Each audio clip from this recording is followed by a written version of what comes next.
Did you know they were conducting a military exercise here using metal gear? A weapon with the ability to launch a nuclear attack from any place on the face of the Earth.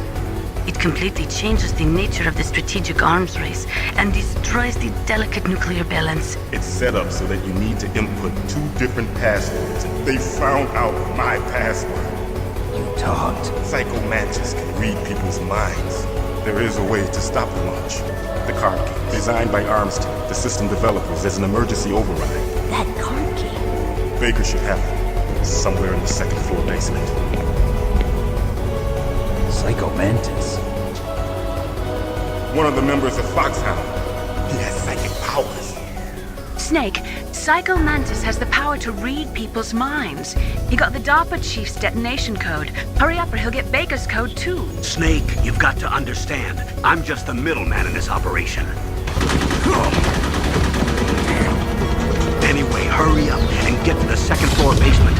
You've got to save the Armstech president before the terrorists find out his code. Touch that wire, and the C4 will blow up along with the old man. What? My hand! That exoskeleton!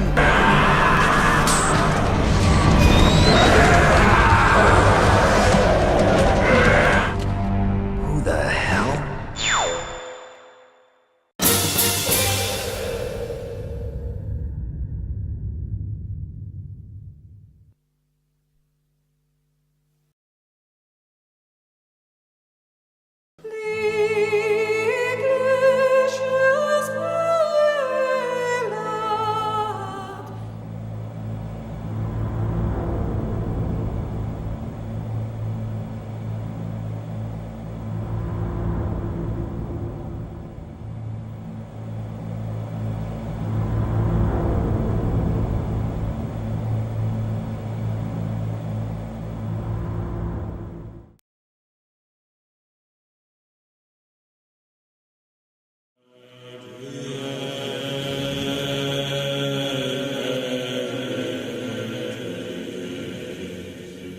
Earth, 18,000 years before the present.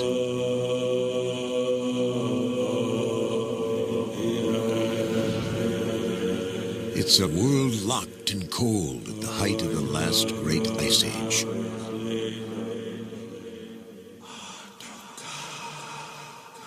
Across tens of thousands of years, unmelting snows have compacted into massive glaciers. Buried under ice sheets averaging a mile thick are lands where hundreds of millions live today. As Earth's water is increasingly locked up in ice, sea levels plummet more than 100 meters. Exposed seafloor nearly joins Australia to Southeast Asia.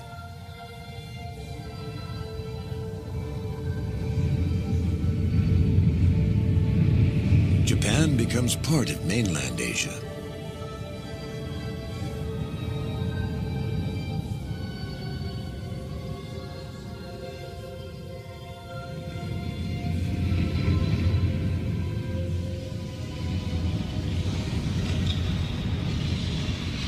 Across North America, ice fields and glaciers envelop all of Canada and the northernmost United States.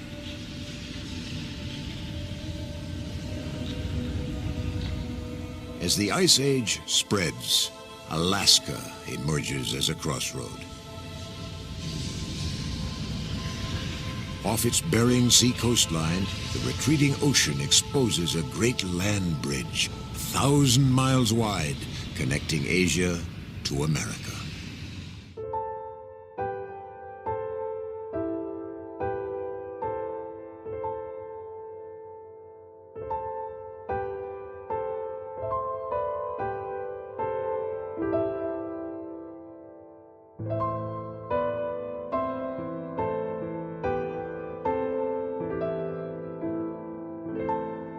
Herds find new forage in sheltering valleys. But they're followed from Asia by fierce carnivores, saber-toothed cats, giant bears, and the greatest of all predators.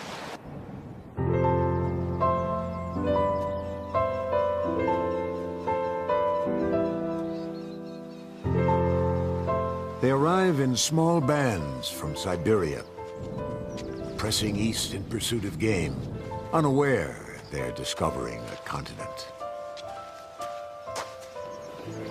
The hunters are sustained by bison, moose, woolly mammoth, and the wild reindeer called caribou.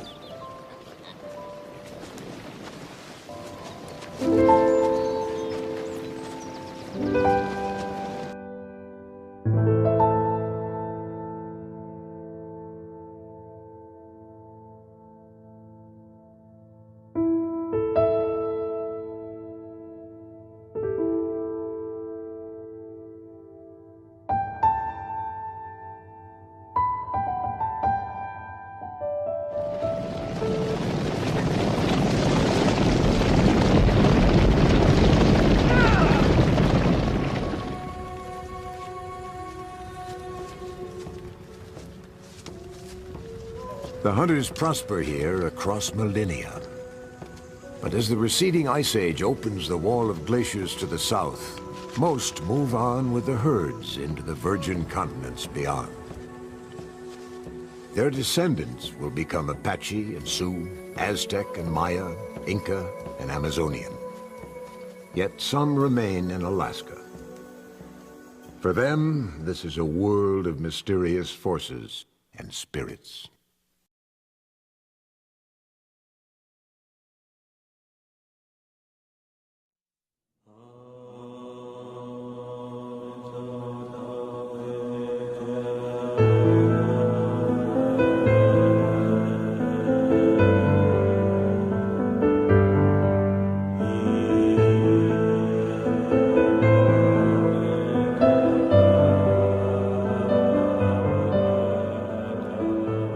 To science, the aurora borealis is created by streams of charged particles from the sun colliding with the atmosphere. To some Native Americans, the northern lights were children not yet born at play in the heavens.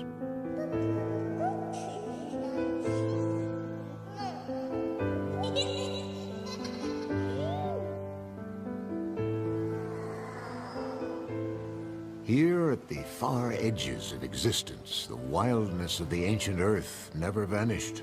Even today, the solitude of the past is broken only occasionally by the sound of the present.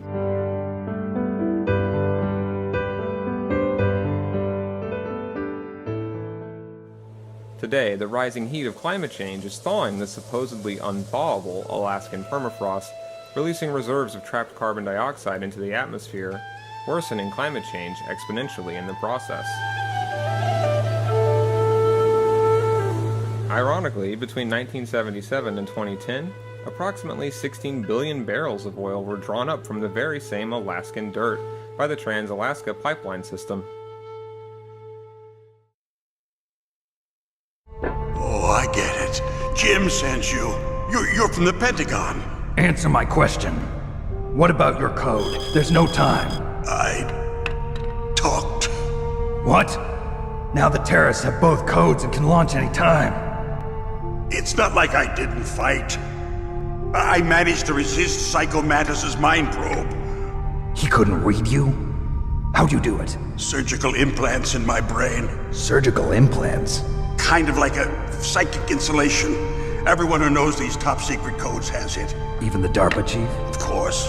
But the DARPA chief said Mantis got his code by reading his mind. Are you sure you heard him right? Yeah, I'm sure. In that case, how did they get your code? I never had any training on how to resist torture. It looks like he had some fun with you, all right. Oh, he's not human.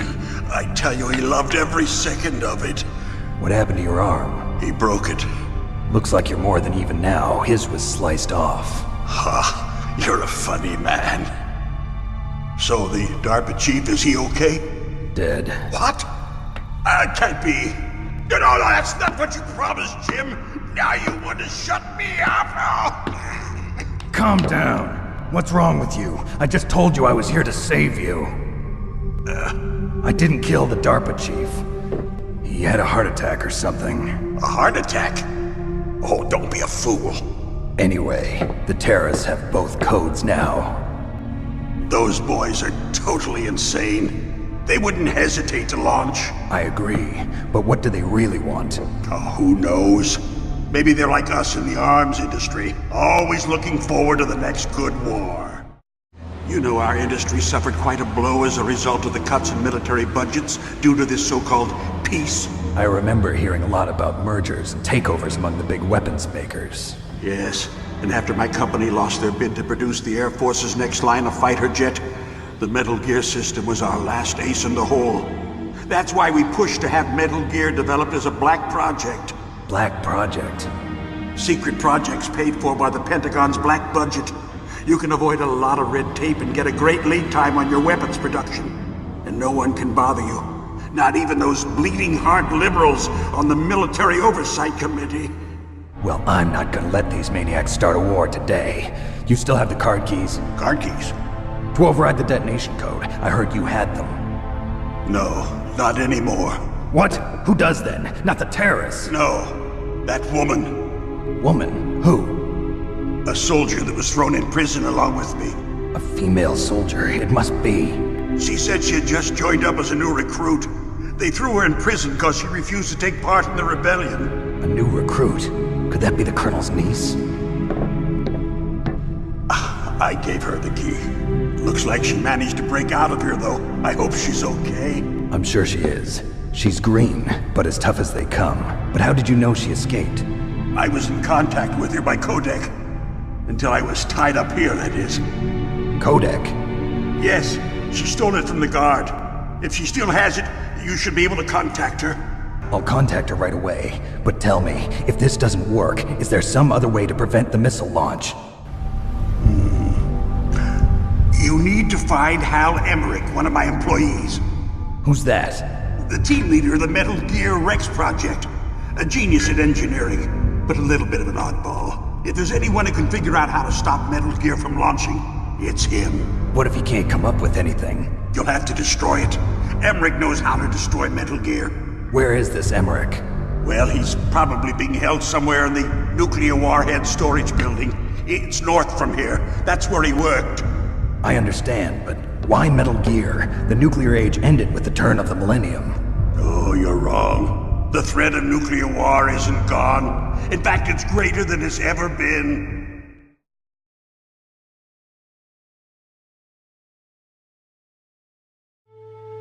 Like the melting Alaskan permafrost's reservoir of carbon dioxide, consequences of political policy can lay dormant for years. And even once uncovered, some problems, again, like the permafrosts, have no permanent solution. Another such example is nuclear waste. According to the International Panel on Fissile Materials, quote, "It is widely accepted that spent nuclear fuel and high-level wastes require well-designed storage for periods ranging from tens of thousands to 1 million years to minimize releases of the contained radioactivity into the environment." End quote. That's because, from nuclear energy to nuclear arms, there are inevitably radioactive byproducts. Toxic transuranium class elements like Neptunium-237 and Plutonium-239, for example, are extremely radioactive indeed. These materials cannot simply be destroyed, they have to be isolated in facilities designed to remain closed off for millions of years.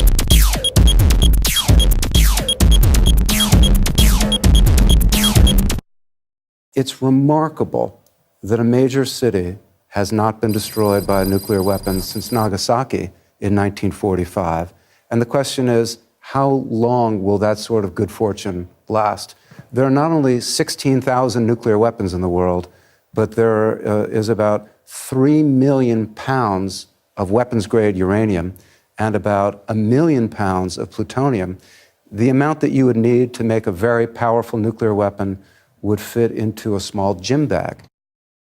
In facilities like the Waste Isolation Pilot Plant in New Mexico and the Yucca Mountain Nuclear Waste Repository in Nevada, barrel after radioactive barrels sit, silent emblems of our quiet curse of nuclear weaponry.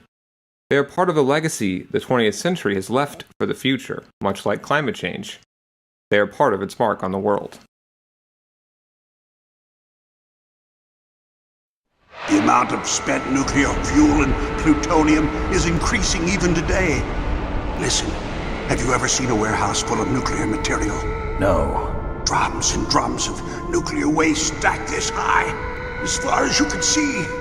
Because there's still no real way to dispose of the stuff. So they just close the lid and try to pretend like it'll go away? Essentially, yes. And they're not even doing a good job of storing it. Many of the drums are corroded, with nuclear waste seeping out of them. Unbelievable. Not only that, but several pounds of MUF are reported every year. MUF? It stands for material unaccounted for. It proves that there's a large and well-organized black market in nuclear materials. Furthermore, since the end of the Cold War, Russian nuclear engineers in particular are out of work with no way to turn. In other words, there's plenty of available nuclear material and scientists for making a bomb. We live in an age when any small country can have a nuclear weapons program. What about the other superpowers? Russia and China still maintain a significant nuclear presence. Complete nuclear disarmament is an impossibility. To maintain our own policy of deterrence, we need a weapon of overwhelming power. You mean Metal Gear? All the ICBM silos are closely monitored by military satellites. SLBM-equipped submarines can move secretly, but naturally they are limited to launching from the water. Finally, there are ALBMs, which can be launched from aircraft. They allow for excellent mobility, but they are somewhat unreliable. Metal Gear was developed to solve all those problems. It can move freely over any terrain and independently launch a nuclear missile at any target in the world.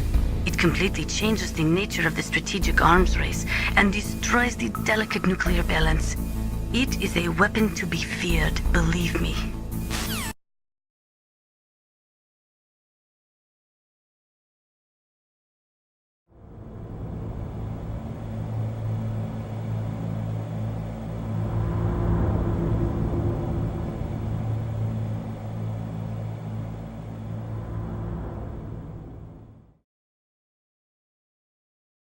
I prefer to think of it as good business.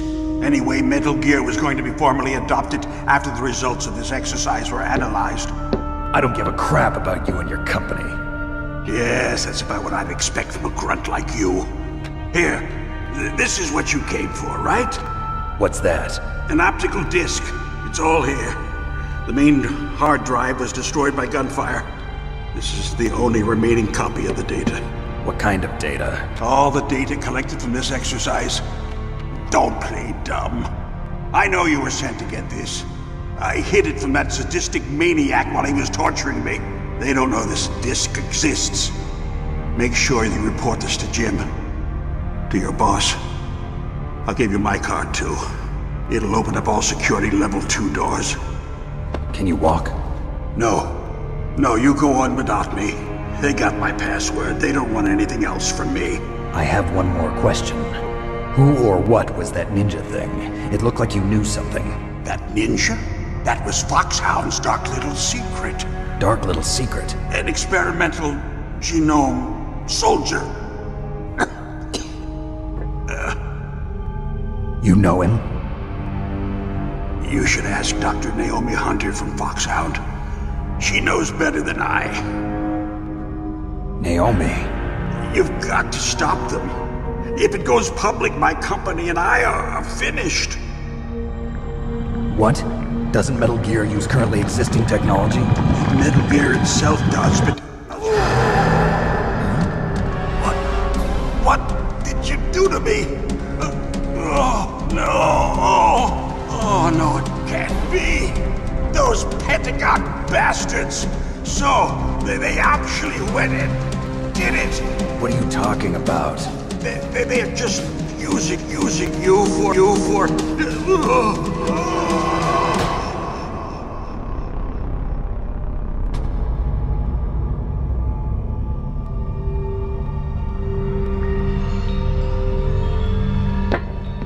What the hell?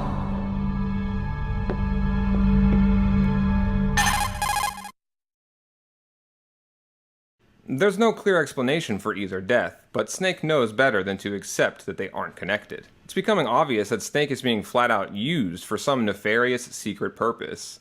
Could these two unexplainable deaths of very important people in rapid succession have been the real mission objective all along? What the hell? Colonel, are you listening? Now he's dead too. I have no idea. Don't lie to me. If so, it seems your support team's going to continue refusing to drop their ruse. But fortunately, Snake now contacts someone a lot more informative as well as trustworthy. Who are you?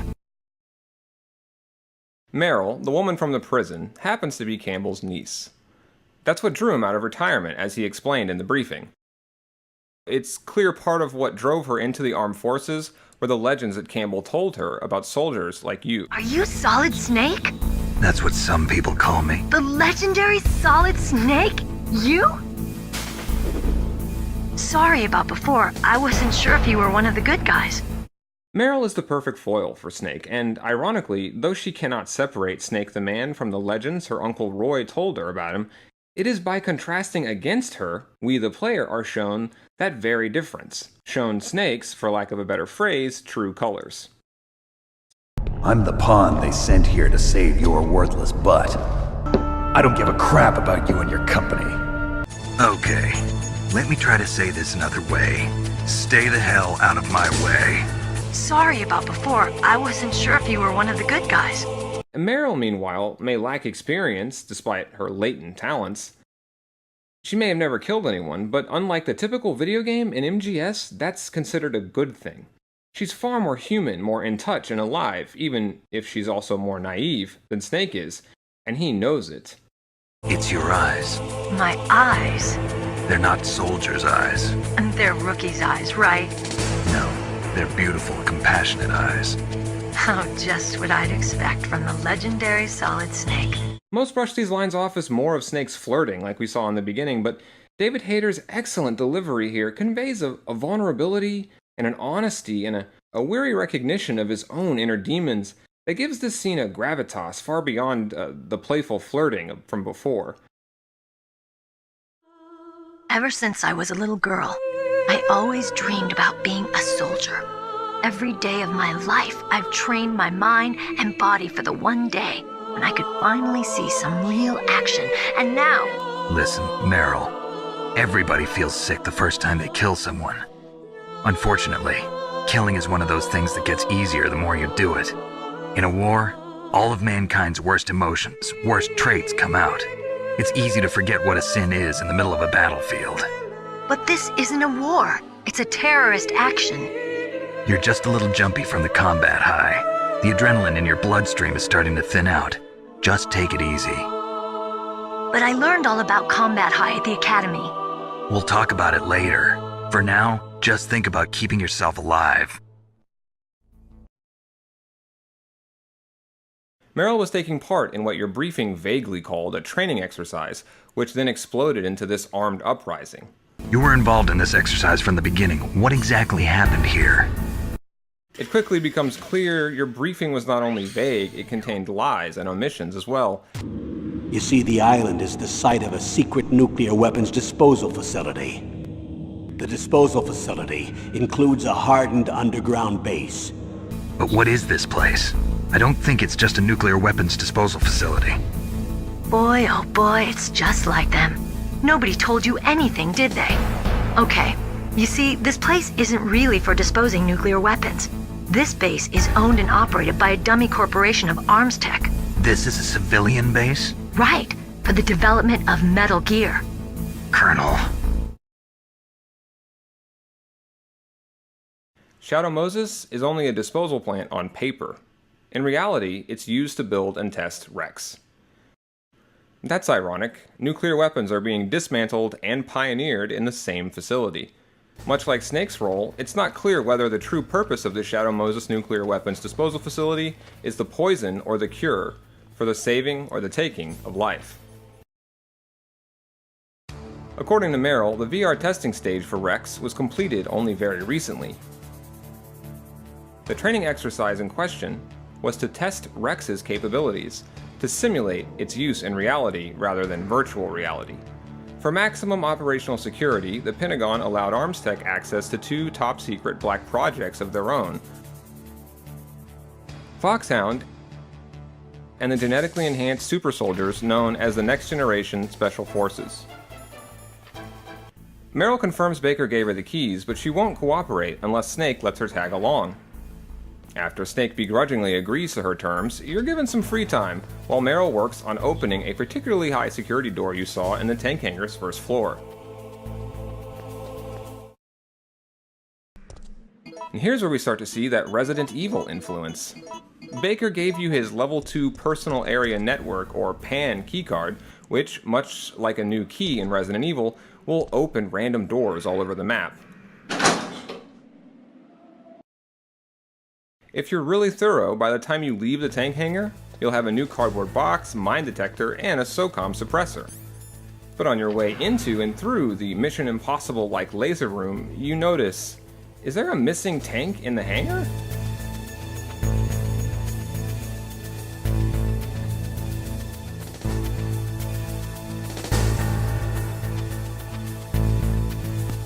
And as soon as you emerge back into the open Alaskan wilderness, your suspicion gets confirmed. Snake, be careful. There are Claymore mines around there. Use a mine detector. Who are you? Just call me Deep Throat. Deep Throat? The informant from the Watergate scandal? Never mind about that. You're not using burst transmission. Are you nearby? Listen, there's a tank in front of your position waiting to ambush you. Who are you anyway? One of your PANs. Master, does the name Deep Throat mean anything to you? Deep Throat? What? You mean the guy from Watergate? No, but he uses the same name. Whoever he is, he's not part of our operation, but he's been giving me advice by codec. What? On top of that, he wasn't using burst transmission. It seems he was transmitting from somewhere on this base. Somewhere on the base? Yes. I have no idea who that could be. I see. This moment deserves some focus because it no doubt has deep personal significance for Solid Snake. We've just seen a barrage of specific references and even quotes from the events of Metal Gear 2, and those aren't exactly happy memories for Snake. It's almost as if he's experiencing a PTSD flashback or something. Whether a flashback, a ruse, or simply deja vu, there's no denying the reference. Throughout Snake's mission 6 years ago in Central Asia, exactly the same kind of anonymous tipster helped him along, up until luring him into a minefield, not unlike this one, and revealing himself to be none other than Big Boss's right-hand man and the highest-ranked member of Foxhound, Gray Fox.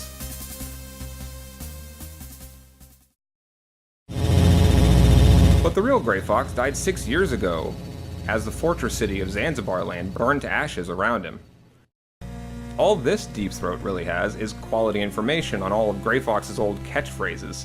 Surely he's nothing but a very well-informed imposter.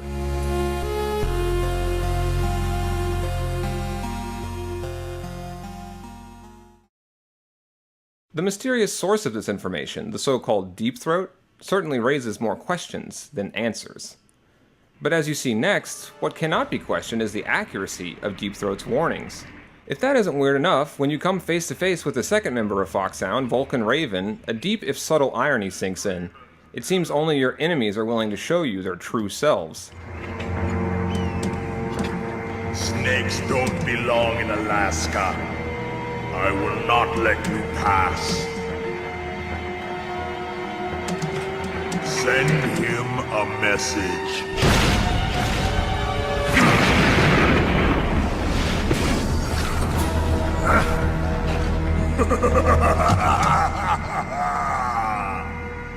That's right, you belong on the ground. You should crawl on the ground like the snake you are. The mini-boss battle against the M1 Abrams does two things. It reveals that Snake will continue to do battle with a variety of military vehicles in 3D, just like he did back on the MSX, and it establishes a subtle continuity between boss fights and sneaking scenarios. Think about it, what do both game modes, so to speak, have in common? Whether sneaking past sentries or sabotaging a tank, Metal Gear Solid is fundamentally about asymmetrical warfare. Snake, don't forget this is a covert operation. There are lots of bad guys and only one of you. I do not know much about Metal Gear, just the little I have heard. I know it appeared in Outer Heaven in 1995, and then again in Zanzibar in 1999. Both were third world countries led by military regimes. They secretly developed Metal Gear to increase their military and political power throughout the world. But both were stopped by a lone hero. You, Solid Snake. That was a long time ago. Just look at the M1 Abrams fight to see what I mean. Of all the ways of approaching it, none give you a comparable level of firepower to the tank. The claymores and chaff grenades are only temporary means of crippling its assault capabilities. Much like the sneaking sections, you're made to feel outmatched and underpowered by design.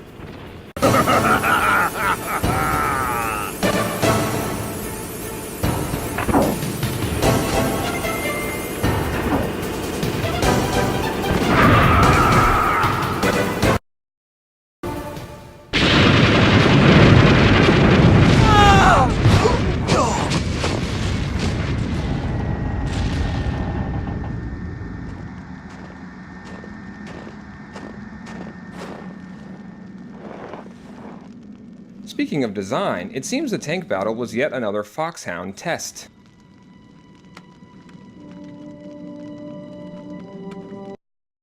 I mentioned before that Metal Gear Solid sets out to blur the line between movie and game, but what I didn't explain is this synthesis generates one of the entire series' biggest themes. Put simply, that the actual blurred line is the one separating truth and fiction. To illustrate what I'm saying, let's talk for a moment about Vulcan Raven's tank, the M1 Abrams. What I want to establish is not only that even small details can relate back to the story, themes, and context of a Hideo Kojima game, but furthermore, that the M1 Abrams in particular symbolizes everything about the immediate post-Cold War era MGS-1 is a reaction to. So far, we don't know much about the mysterious Metal Gear Rex, but one thing that has been explained by ArmsTech President Baker is that weapons technology, like consumer technology, evolves over time according to environment and demand. Rex was built for the modern age of asymmetrical warfare and regional skirmishes, just as Baker says. So what about the M1 Abrams? Well, it turns out the M1 and Metal Gear Rex have quite a lot in common. The M1 Abrams was a cutting-edge war machine built by the US during peacetime. The battle tank, produced by an arms race between NATO and the Warsaw Pact, spent the first 10 years of production in live-fire combat simulations in Europe, in what you might call field testing. Though built to destroy armored vehicles with Soviet operators, the first wide-scale deployment of the M1 Abrams was in one of the single most important real-world events relative to MGS-1, Operation Desert Storm. Ever since, the M1 has been a constant presence in the Middle East. Like Rex, it too was built to function in all terrains, and according to globalsecurity.org's database, to quote, successfully close with and destroy any opposing armored fighting vehicle in the world in any conceivable combat environment, end quote. But as we now see, once Snake reaches the central core of the nuclear warhead storage building, MGS-1 mingles fact and fiction indiscriminately. Thanks to the futuristic nanomachines injected into Snake's body by Naomi, Mission Control is able to somehow prevent you from discharging a firearm in proximity to the warheads. Be careful. You absolutely must not use weapons in that area. I've already programmed the nanomachine so that he won't be able to, Colonel. What? What are you talking about? It's at the point you see the first nuclear weapons in the game here that observant players begin to realize the true existential threat on Shadow Moses Island is not the hijackers per se, but the existence of the entire compound itself. Environmental storytelling has provided a clear picture of how nukes enter and exit the facility from the cavern docks to the storage site proper here. The implication should seem obvious. ICBMs come and go from this place 24/7. This is a haven built outside the system, the secret, ugly truth necessary to sustain the fantasy of peace, much in the way that the use of nuclear bombs in 1945 claimed to save and secure the post-war world order by violating it.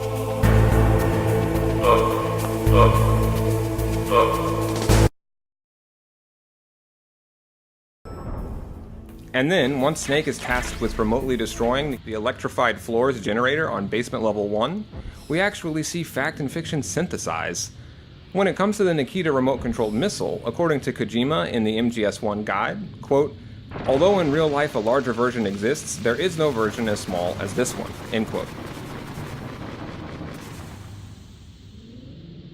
Yet again, I'm reminded of the way Resident Evil uses items and sequences as de facto keys to unlock further progress, and the RE factor only increases once Snake makes it into the hallway just outside Emmerich's lab.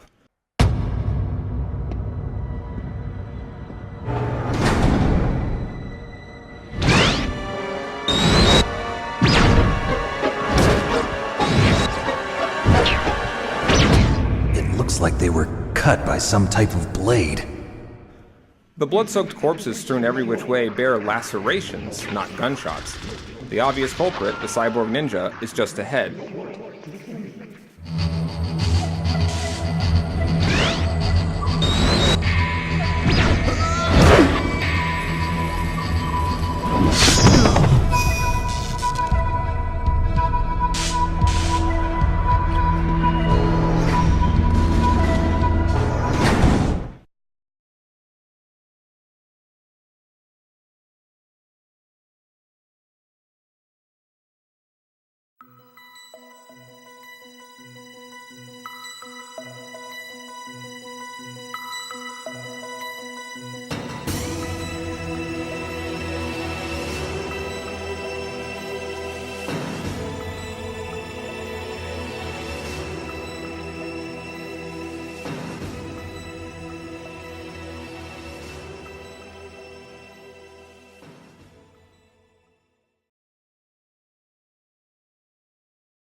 Well, boss, I hope you are happy.